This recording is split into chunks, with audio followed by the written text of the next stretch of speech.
right, hello. Welcome to Therapeutic Interventions with Individuals. This is chapter two. In the textbook, I believe we're going to deviate probably the most from the textbook. In the textbook, I think this chapter is called The Counselor.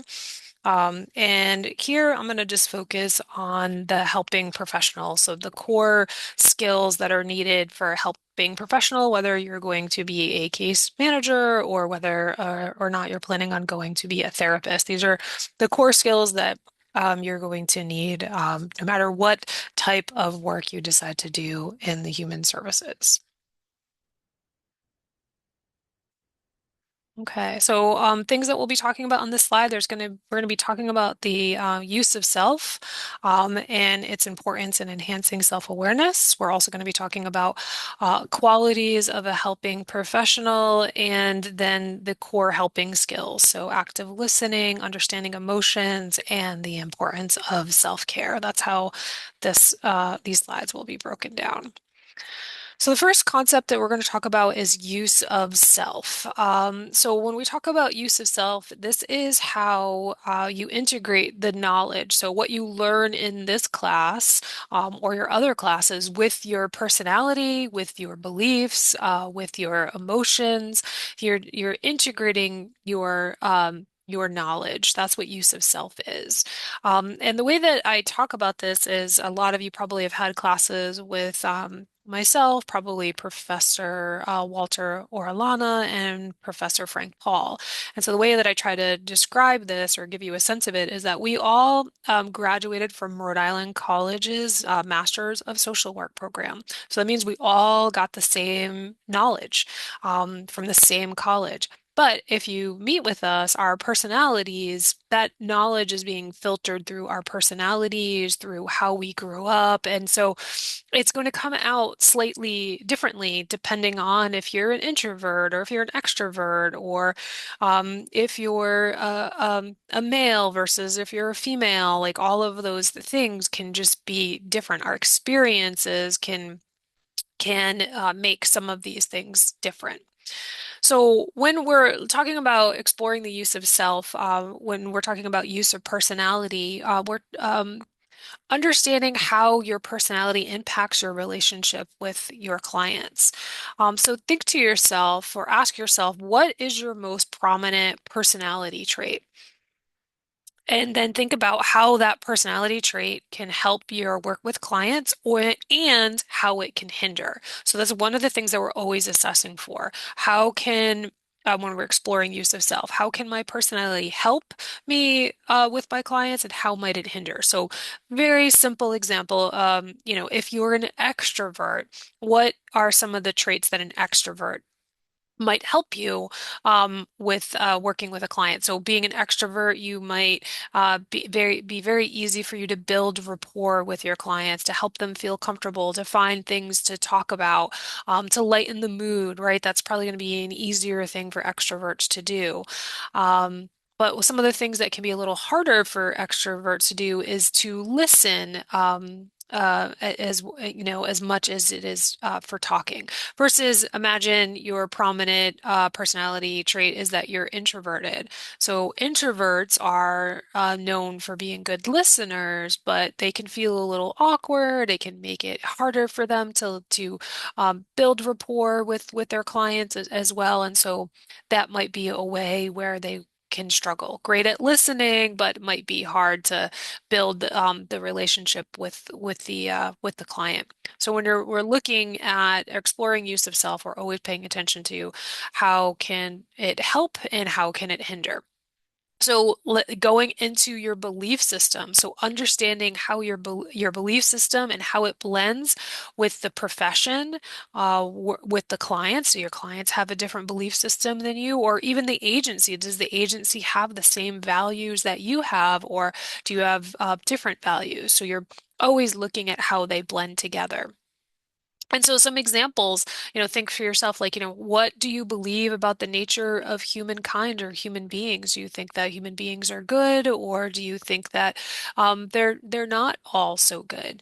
How do you explain pain and suffering in the world? Where did that come from? Did you learn that through your own experiences? Did you learn that through, philosophy? Did you learn that through your religion? Did you learn that from your family? Like, how do you explain pain and suffering? How do you understand it?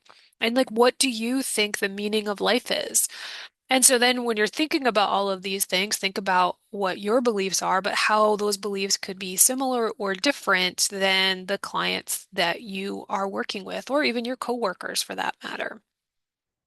So, you want to also look at these beliefs and be aware of how your belief system can help your work with clients, but also how it could get in the way or hinder your work with clients. Relational dynamics are also something that we pay attention to in terms of use of self. We're very aware of power dynamics, and how power dynamic can play out in our relationships with clients. Like oftentimes we may have some power. So if we're working in a group home with the clients, we get a say of whether or not they get to have their cigarettes and their smoke break, or we might control their money. If you're working in DCYF, we control whether or not you write a letter to the judge saying that you support them getting their child back. If you're working in addiction treatment center, you might, whether or not they get phone privileges to reach out to their family or have a family visit. So we're always aware of, or always trying to be aware of what those power dynamics are. And then, also how a client relates to power.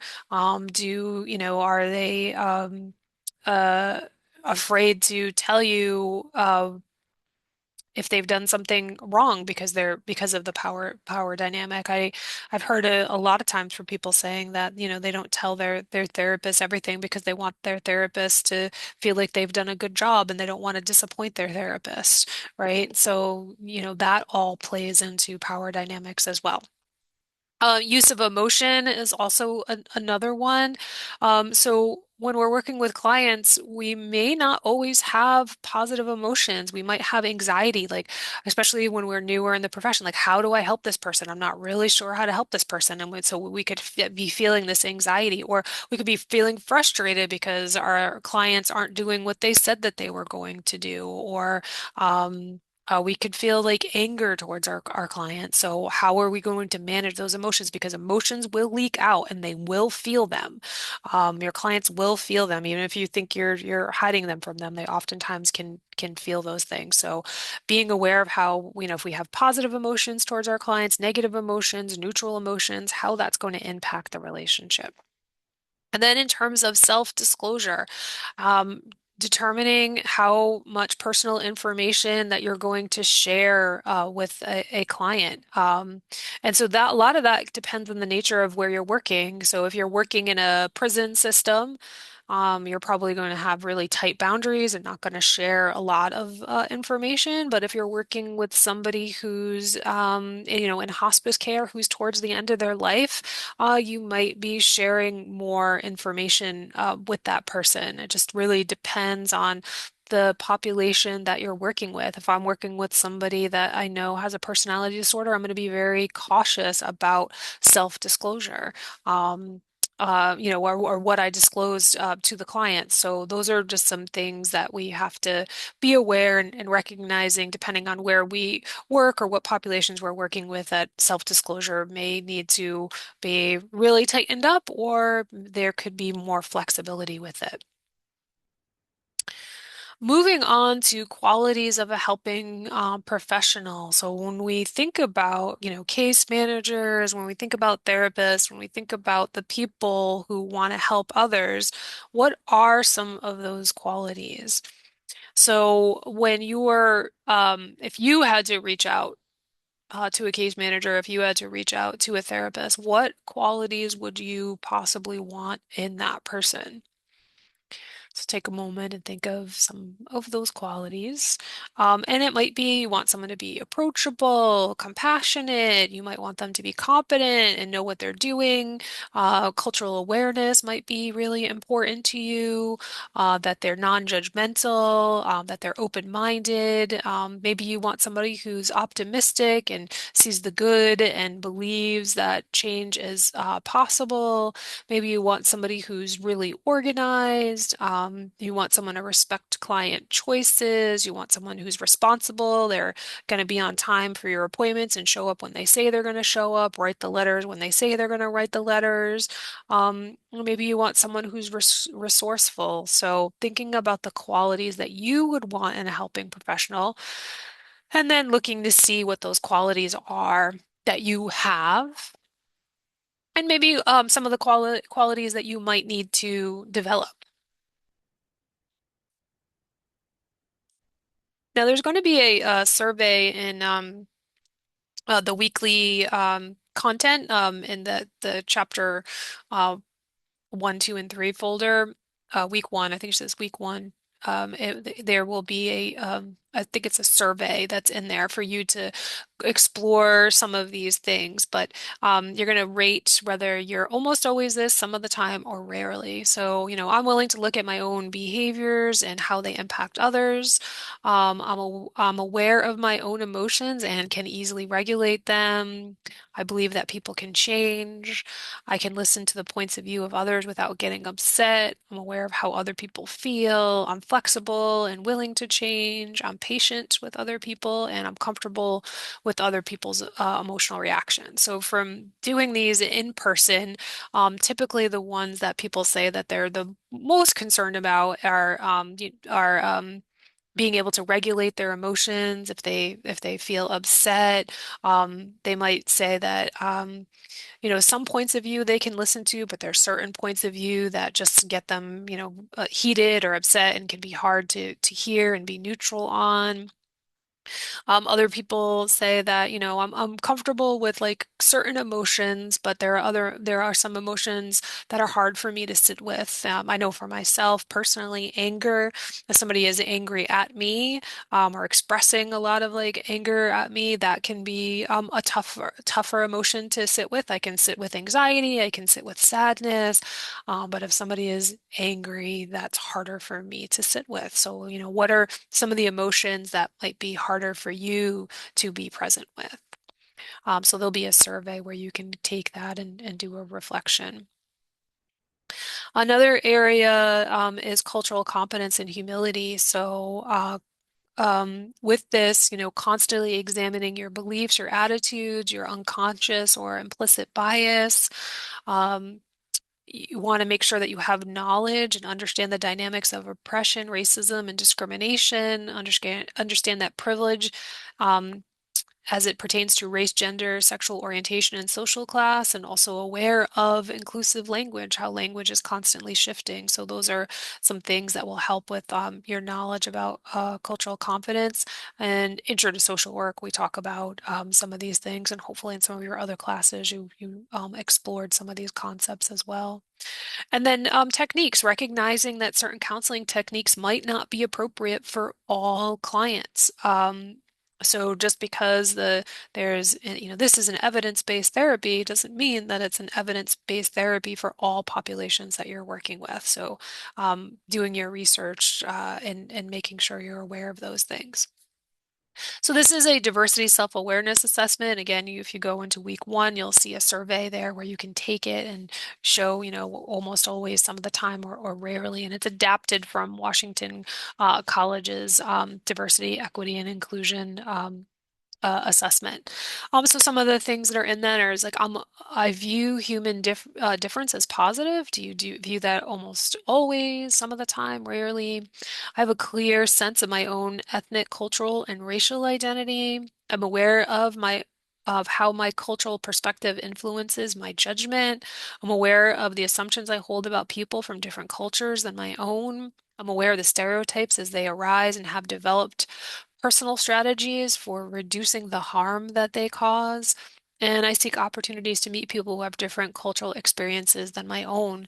So looking at some of these and identifying areas where you have strength and areas where you may need to grow. So moving into the core helping skills. So from here on out, we're going to be talking about active listening. And of course, empathy is going to be part of active listening. It's also going to be part of understanding emotions. And then we'll talk about self-care. So those are the three sections that we're going to cover here. So, active listening, you've probably heard this word. It's become such a buzzword that I'm not really sure if it means anything anymore, but we're going to try to make active listening mean something, a little something that you haven't thought of. So when we talk about listening, let's just start off with how much should helping professionals talk in the first place? So you might have heard some rules of thumb on this, where the client should talk more than the case manager or therapist. You might have heard like, oh, well, I think they're supposed to talk like 70% of the time. I'm supposed to talk 30% of the time. So when you look at the different therapeutic models, which we'll be exploring this semester, you're going to actually see like how there's variations in terms of how much the therapist is talking versus how much the client is talking.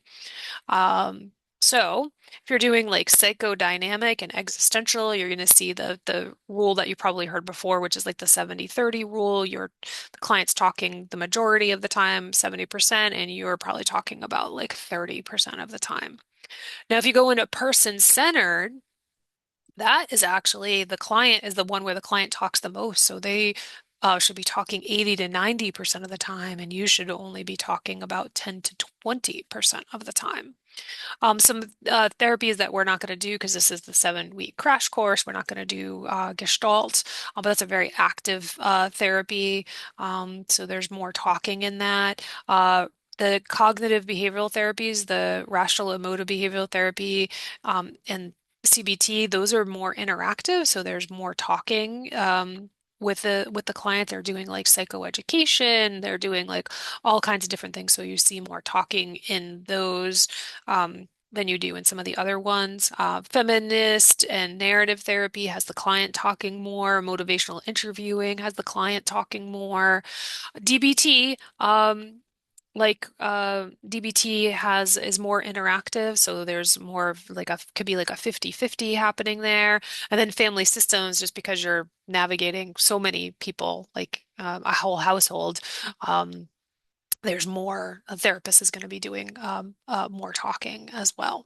So, how much should a helping professional talk? Well, it depends. It depends, but a good rule of thumb is that the client should be talking more than you. So, getting into active listening. So, active listening is considered the highest level of listening.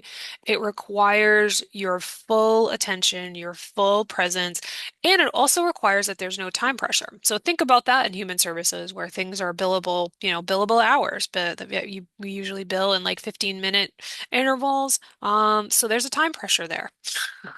So, are we really active listening? I think we can strive for active listening even if there's time pressure, but it's important to recognize that that time pressure can really change the type of listening that we're doing. We might feel more pressured to get things done, forms filled out, that type of thing. So less active listening in those moments. But the core of active listening is you're paying attention to tone, pitch, volume, hesitations, pauses. Those are the things. So when you're talking with a client and they pause, why are they pausing? Are they pausing because they're having emotion and they're trying to hold their emotion back? Are they pausing because they're censoring? Why are they pausing? The other thing you're paying attention to is tone, pitch, and volume. So if you hear the voice go up and they start talking loudly, that means that they're probably having some big emotions at that point in time. So, that's something that you want to pay attention to. Or if they get really quiet, if they pitch down, that's also something that you want to pay attention to. Some other things that you're listening for, you're paying attention to, like what are the underlying emotions. Oftentimes when we talk with our clients, they say a lot of things, but what is the underlying emotion in all of it? Is it loneliness? Is it sadness? Is it confusion? So we're tracking the emotion, and oftentimes that is like what is not said. The emotions are often not said. They talk around the emotions. In terms of what are active listening skills, I'm sure you can name some active listening skills that you've seen in your classes, but we'll go through some of them. So a big part of it is being present, giving your full attention. And so if you think about, you're just even looking at that picture that's there, there's a computer there. I'm sure there's a telephone. I'm sure one or both of them have cell phones, right? Those are all interruptions that are going to make it difficult for you to be present and give your full attention. So trying to remove some of those distractions. You want to have engaged body language. You want to show that you're interested and you want to stay interest, maintain interest.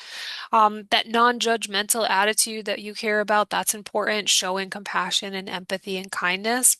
And then knowing how to use silence. So, when is silence awkward? When is silence therapeutic? So, sometimes that can be a fine line. Um, Silence is therapeutic when you say something to a client that you think is can be profound or hard for them to hear, and you want to pause after to make sure that they're fully absorbing it. Or if the client says something that is particularly poignant, you may want to pause before responding to the client as well so that they can process their emotions. You can also use silence sometimes where you'll ask a question and there's a silence in the room and no one's talking, and so you can just pause for a little bit and see what will come to the surface with that silence. Oftentimes people feel very uncomfortable with silence, so they will fill it. So you want to be working with silence very purposefully. Another part of active listening is when they're done talking, is asking open-ended questions, getting them to explore more. So after they finish speaking, having things in your back pocket, and what else? Or what was the hardest part about that for you? Or what was the easiest part? Or, how do you feel about that? Just asking some of those open-ended questions are important. And then the way that we show that we understand that's part of active listening is by paraphrasing or summarizing. So this is often done really poorly. If you've ever called a call center and you've called in to say, "Oh, I'm calling in today because like I'm having problems with my bank card," and then you hear the person on the other end, they say, "So let me get this straight. You're calling in today because you're having a problem with your bank card." Well, yes, you just repeated what I said to you. Like I don't feel particularly heard. It feels actually really weird. So there's a lot of like bad paraphrasing. The key to good paraphrasing is to go after the emotional content. So if I call in and I'm saying I'm having a problem with my bank card, well, what emotions might I be experiencing if I can't access my money? Frustration, anger, fear, right? So acknowledging that's paraphrasing, not just repeating my words back to me verbatim. And so oftentimes when people start practicing the paraphrasing things, they miss the emotional piece. So just make sure you're paying attention to that emotional piece. So, what are some of the things that get in the way of active listening? One of the main things that gets in the way is giving advice or problem solving too soon. And you might be saying, well, I'm a case manager. Of course, I solve problems. That's what I do. But you have to recognize when a person is in their stress response, when their sympathetic nervous system is activated, and when they're upset, they can't access the parts of their brain that are logical and rational, the parts of the brain that allow you to solve problems.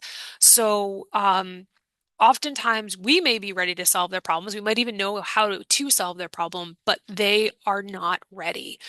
So we may have to sit there for a while with them until they get ready. And sometimes simply the person might not want problem solving or advice. They just need to vent and they can solve their problems on their own, but they just need that emotional release.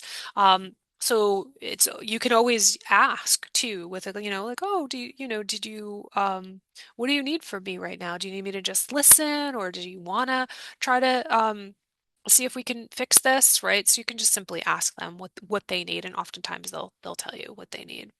Other things that get in the way, interrupting, judging the speaker, being uncomfortable with emotional content.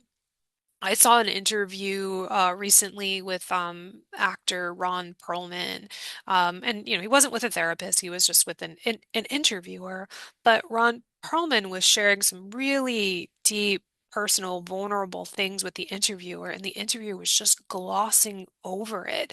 And I think it had to do with just being uncomfortable with the emotional content. So Ron Perlman was talking about when he first became a famous. He had gotten this role, and he was so excited that he was being acknowledged, and he was waiting for, Hollywood machine to call him and to get other roles, to get uh, acknowledgement, and nothing happened. He got this role, he got accolades for the role, but then nothing happened with his career, and he was so upset and demoralized by this that he actually took some pills and overdosed on some pills. And he ended up waking up like a couple of days later and being okay, but he was sharing this with the interviewer, and the interviewer just kept changing the subject, and you just being like, "Oh, well, what about this and what about that?" and not just acknowledging like, wow, that's really hard. I'm sorry that happened to you. And so maybe it's not the interviewer's responsibility to do all that, but I kept seeing Ron Perlman graciously, whenever the interviewer would change the subject, he would keep going back because he still wanted to tell his story and share his lessons that he learned from that experience. So those are some of the things that can get in the way. And truth be told, sometimes when you're talking with somebody and they share something with you that is that you might take you a moment to digest. You may unconsciously change the subject, but you can always go back to it. Once you have your bearings, you can go back to it and explore it some more. So all is not lost if that happens to you, but go back to those things. So, what gets in the way of active listening? If they're uncomfortable with the emotional contact, they might change the subject. Or you could worry about how you're going to respond. Like, oh my gosh, I'm not sure how to handle this. This is what I need to say. And then you stop listening to the person because you've heard the first part of it and you're trying to figure out how you can respond. And all that anxiety can make it difficult for you to be present with somebody as well. So those are some of the things that can get in the way of active listening. Um, Understanding emotion. So the next segment that we're going to talk about is emotion science, and emotion science is pretty wild. We don't have consensus about how many emotions there are, what they are, the range. What's the difference between an emotion, a feeling, and a mood, and it really just depends on who you're talking to, and is empathy good or empathy bad, and all of these types of things. So we're going to kind of like break a lot of understanding emotions down, how it's important for us as a case manager and as a therapist to understand our own emotional reactions. I remember when I first started working in the field, I had spent like 7 years working in community mental health. And in community mental health, we were kind of trained to not paying attention to our emotions. Our emotions didn't matter, like move on, just get through it and all of that sort of stuff. So I was like, okay, great. Learned how to do that. And then I go to grad school and I'm in grad school. And so that's when you're doing more therapy. And when I was in clinical supervision, my clinical supervisor kept saying, "So, how did you feel about that? What emotions did you have?" And I was so confused because I was just like, well, I didn't have any emotions because I'm not allowed to have emotions. My emotions aren't relevant. That's how I was trained in this sort of like the medical model in a mental health center. And my clinical supervisor was like, no. Um, Paying attention to your emotions is really important. So, you could never learn these lessons um, uh, in this field. So now you're hearing it now in terms of how important it is for you to recognize your own emotions. And by doing that, you're also going to be in a better position to recognize how our emotions are impacting your clients. So let's just try to start with a basic question that emotion science can't answer, but I'm going to ask it anyway. Uh, how many emotions are there? So how many emotions exist? So when I do this in my in-person class, we say four, we say six, some people say 10, some people say 50, some people say 100, right? We're kind of like all over the place in terms of like how many emotions there are.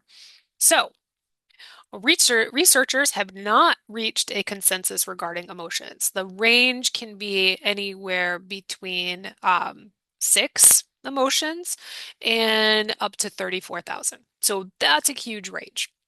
When we look at Berkeley's Greater Good Science Center in California, they've identified 27 emotions, and that was in 2017.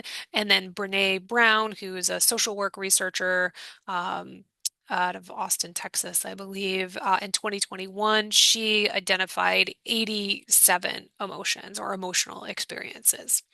So so we're not really sure how many emotions there are, but there are people studying that. The next question that researchers are grappling with, and this could change, we don't have a lot of research on this, but we have some research on this.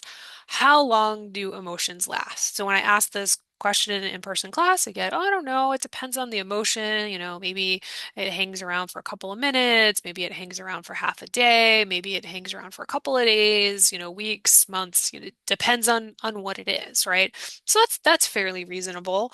Um, we have a motion research. So back in 2006, one of the things that they came up with is that an emotion lasts about 90 seconds. So how do they define emotion? They're defining emotion as physical sensations in the body. So think about like, if you get angry, you might feel like your body heat up, you might feel your jaw clenching, you might feel your hands clenching, right? Or if you're anxious, you might feel kind of like butterfly feelings like in the stomach or the chest area. If you're sad, you might feel it in your throat or chest. It just depends on the person. So emotions have physical sensations in the body. It involves neurotransmitters and hormones, and from what they can tell, that seems to last about 90 seconds. They also say that emotions can be conscious or unconscious. So sometimes we can be aware of them and sometimes not. So think about a time. This one usually makes me laugh, which is I'll be kind of not really, I guess, aware of like how I'm feeling, but I'll have somebody close to me say like, "Hey, are you all right? Like, are you feeling okay today?" And I'll be like, "I'm fine," and then like I snap. Just like, oh, well, snapping and I'm fine are not the two things that go together, right? So that's unconscious. Like I was unconsciously aware of being in like of some sort of mood, but I honestly was not aware that I was in any kind of mood, but other people around me could sense that I was, other people that knew me well. So sometimes they can be conscious or unconscious. Feelings can be defined as the conscious experience of emotions. So emotions can be unconscious or conscious, but feelings are when we can identify them and they're conscious. And then we have mood. So mood occurs when our thoughts and behaviors reinforce our feelings. So this has a lot to do if you understand cognitive behavioral therapy, the connection between our thoughts, our feelings, and our behaviors. So if I'm feeling And moods last a while because we have thoughts that make them last a while. So I could have a depressed thought that it doesn't matter what I do, I'll always fail. And so imagine where if you had that train of thought, where that's going to lead. You might be thinking about all the other times that you failed in your life and then, right? And that's going to create a mood of just sort of like sadness. Or you could have a mood of anxious thoughts. I'm never gonna get this done in time. Oh my gosh, I have so much on my plate. Oh my gosh, I blah blah blah blah, and I can just keep going, and I can make that anxiety stick around for a long time, rather than letting it just like pass through with that 90-second feeling. I'm going to keep it alive with my thoughts, or an angry thought. She did that on purpose. How dare she?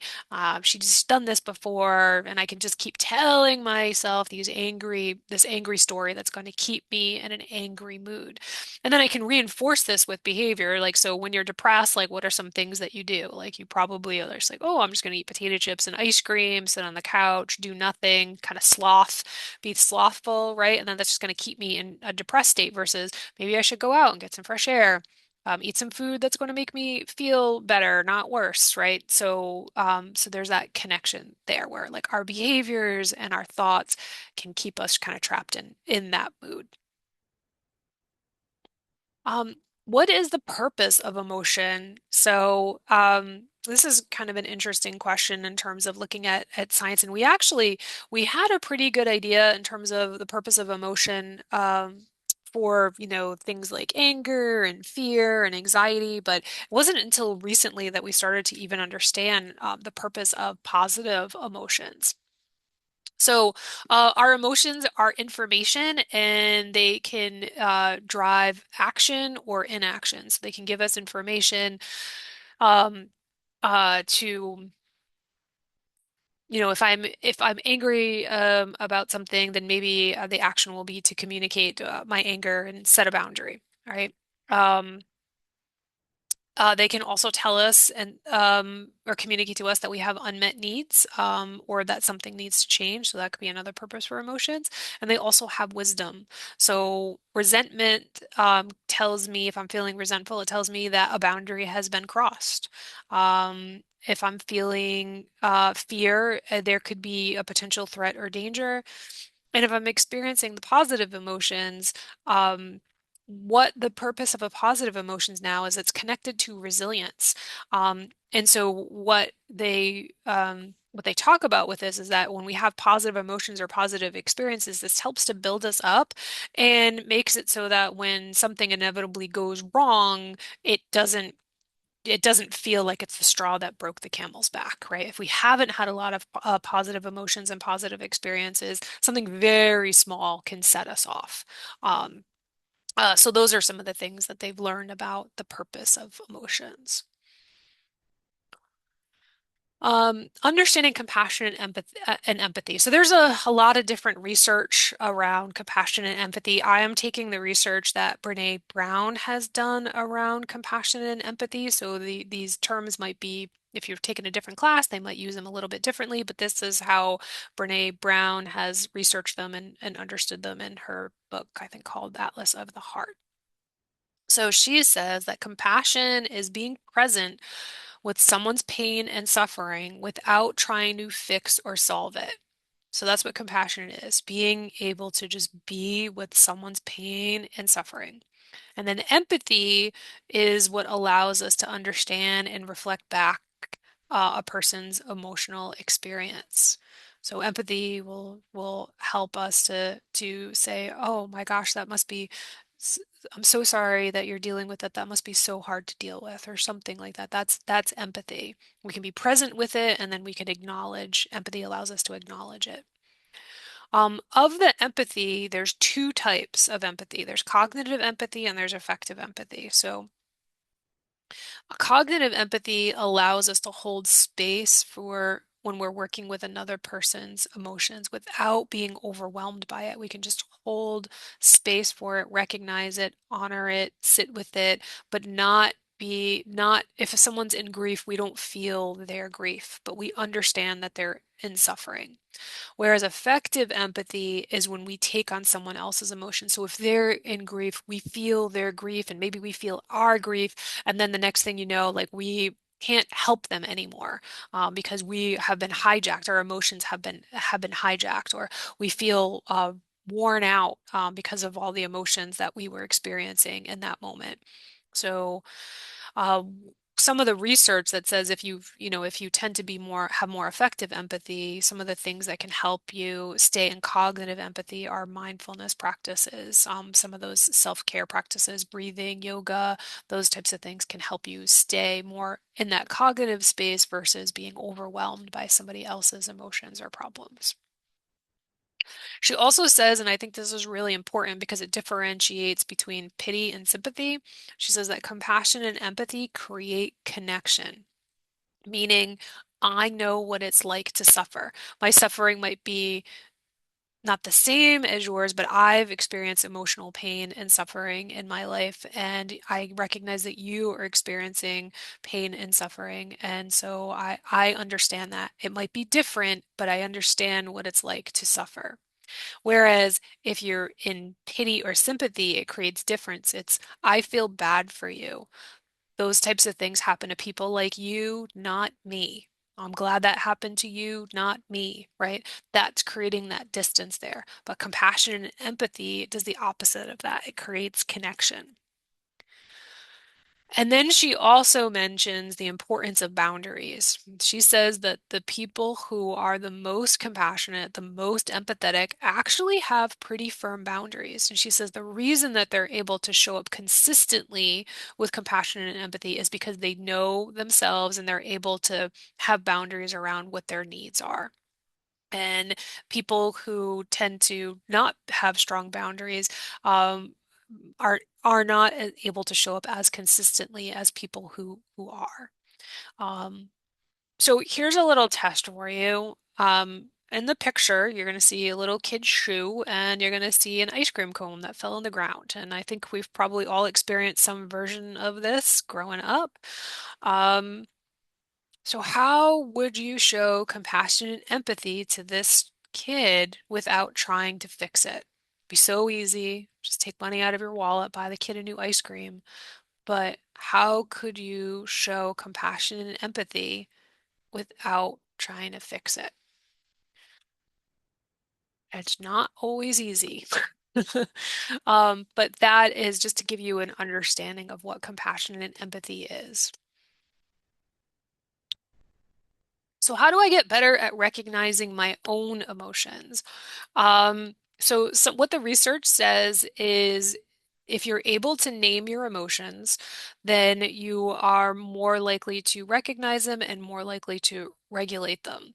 And so one of the ways that we can do this is increasing our emotional vocabulary. So when Brene Brown was writing her book, when she was working with thousands of people about their emotions, she would ask them to name, emotions, and she was really surprised to learn that most people can only name three emotions: happy, mad, sad. That's it. And so the more we have understand our emotions and the subtleties of emotions, the easier it's going to be to regulate our own emotions. You can also notice physical sensations in your body, which can be easy for some people and harder for others. If you've experienced trauma, it might not be safe for you to be in your body or to have sensations in your body, but that is a way. Um, Learning to accept your emotions. You might not like your emotions or like your emotional reaction, but just being with it without trying to cling to your emotion, without trying to push it away. That's something that you learn when you practice mindfulness techniques. Um, if you can understand the purpose of your emotion, what it's trying to communicate to you, that can also be a powerful way of working with emotions, practicing mindfulness, and then going to therapy. A big part of what therapists do are helping people to be with their emotions, recognize their emotions, process emotions. Here is a chart. You can Google this if you're interested. It's free. It's 87 Human Emotions and Experiences by Brene Brown. And the thing that I like about this is she phrases it in terms of the places we go. So these are the emotional experiences we might have when things are uncertain or too much, or these are the emotional experiences we might have when we compare, or these are the things that we might have when things don't go as planned. And so she helps you to understand the emotions that might happen based on a certain situation. So I think that is a pretty great tool. And then you may have seen some of these around emotion wheels. They're all a little bit different, but they usually have like six emotions and then they kind of like spread out in terms of like understanding the nuances. So we look at mad, mad could be hurt, hostile, angry, rage, hateful, critical, and then on the lesser side, you could be skeptical, irritated, furious, frustrated, selfish, jealous. So having those like little triangles and trying to like understand what's really happening, what emotion. Okay, I'm mad, but am I mad or am I frustrated? Which is a lesser degree of mad, right? So those emotion wheels can also be helpful, a helpful tool in terms of trying to understand your emotions or even trying to help your clients understand theirs. All right, so that's a little bit on emotions. And the last couple of slides here are on self-care and burnout. So, working in human services, you are uh, going to probably run into burnout. I know for myself, I've experienced a couple of times in my career. And self-care, the reason why you hear talk of self-care is because it's one of the tools that we have to prevent and manage burnout. So if you're in a helping profession, usually what that means is that you're really good at trying to help others and putting yourself really at the bottom of the list. And so self-care asks you to actually put yourself at the top of the list, which can be quite a challenge. So helping professions like social work and nursing and all of those professions, we tend to not be so good at prioritizing ourselves. We're better at prioritizing other people. And so that can also lead to burnout as well. So one of the ways that I've heard burnout talked about is it's the cost of caring. So if we break burnout down, it has three dimensions. There's exhaustion from stress, there's negative attitude, and there's diminished sense of personal accomplishment. Exhaustion usually comes first, and this is simply because we're in our stress response all the time. We're running around from place to place, running ourselves ragged. We have a nervous system that has a stress response and a relaxation response, sympathetic, parasympathetic nervous system, but we're not, and it's supposed to be balanced. But if we run around and we're with our stress response activated all day and our relaxation response, our parasympathetic nervous system doesn't get turned on, then we can get we are at risk of physical exhaustion, feeling physically, emotionally, or mentally exhausted from that. So that's one of the ways that people can tend to feel it. Also, it can show up as a negative attitude. Doesn't always have to, but you might feel kind of like cynical, or feeling critical of like your clients or your colleagues. You can lose your empathy. You can lose your compassion. You can feel detached. So those are all things that can happen. And then another dimension is feeling like what you do doesn't matter. So a diminished sense of personal accomplishment. And I saw this happening to um, uh, people I was working with where they were addiction treatment professionals and they had, because of what was going on with the uh I'm trying to think of what the medication that was causing all the overdoses. I'm blanking on it right now, but it was like being laced with the thing, whatever it's called. I'm blanking on it, and people were like overdosing because they didn't know that they were taking that particular substance. They thought they were using another substance. And so this particular team that I was working with, they lost like multiple patients in a really short amount of time, and it made them feel like what they were doing didn't matter, that people were having very severe consequences. They were just like, is this the type of work that we want to do? Maybe I'm not good at this type of work, and all of those types of things. So, there are ways where you can feel like you're feeling ineffective or helpless as well. And so that can also lead to a type of burnout. So, what is self-care? This is a quote from a Dr. Pooja Lakshmi, and she wrote a book on real self-care. And here is a quote that she says about real self-care. She says, "Real self-care is an internal, self-reflective process. It's not a thing to do or to buy. It's a way to be, and when we practice it, we shift our relationships." Our workplaces, and even our broken systems. So one of the things that stuck out to me is that it's not a thing to do or buy. And so the self-care industry is a billion-dollar industry. They're very happy to sell you lavender scented pillows and, you know, I don't know, I'm trying to think of like some of the other things that are out there, but they're very happy to sell you things for self-care. And I'm not knocking like massages or spas or those types of things, but she's actually saying that it's not something to do, it's a way to be, and it's a practice. And so I do tend to think of self-care as a practice. I also tend to think of self-care. The amount of self-care I need to do is in direct demand, in direct relation to the demand. So if I have a lot of demands that are happening in my life, I need to do more self-care. However, what happens with most people is the more demands they have in their life, self-care is usually the first thing to go.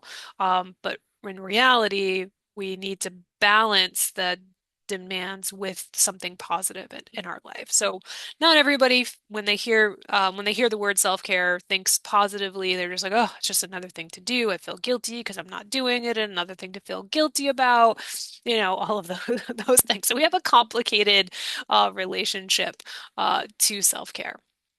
Another thing that I do want to talk about that I think is important is that self-care is not it may not be enough. If you are working in an organization that is not supportive, that is toxic, the it doesn't matter how much self-care you do. Some organizations, it's impossible to thrive in.